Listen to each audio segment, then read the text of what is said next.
নানান দাবিতে বিক্ষোভ করছেন এপিবিএনের সদস্যরা। পরিস্থিতি জানাতে রাজধানীর উত্তরা থেকে এই মুহূর্তে যোগ দিয়েছেন সহকর্মী মোহাম্মদ ওমর ফারুক।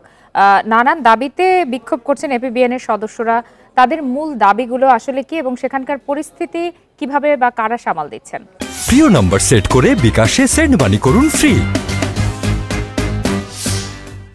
দেখুন, এই মুহূর্তে আমরা রয়েছি এপিবিএন সদর দপ্তরে এবং এই সদর দপ্তরে আপনারা দেখতেই পাচ্ছেন এখন কিন্তু সাধারণ যারা কর্মী রয়েছে এবং সাধারণ যারা সদস্য রয়েছে তারা কিন্তু কর্মবিরতি ঘোষণা করেছে।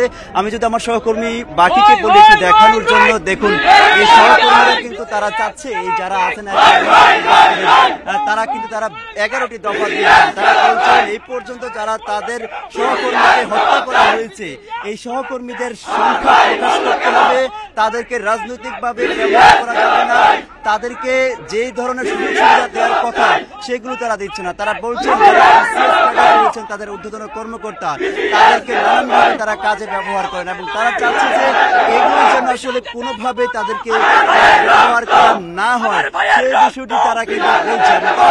তাদেরকে রাজনৈতিকভাবে নানানভাবে তাদেরকে ব্যবহার করা হচ্ছে, যার কারণে তারা খুব ক্ষুব্ধ হয়েছে।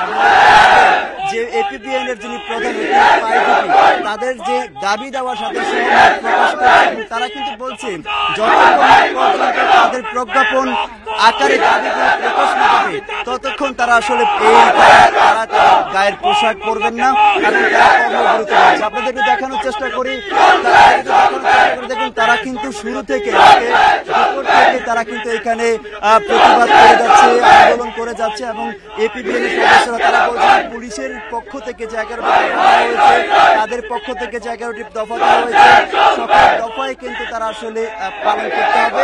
এই দফাগুলো যতক্ষণ না পর্যন্ত আসলে না মানবে ততক্ষণ আসলে তারা এই কর্মবিরতি করেন। তাদেরকে কিন্তু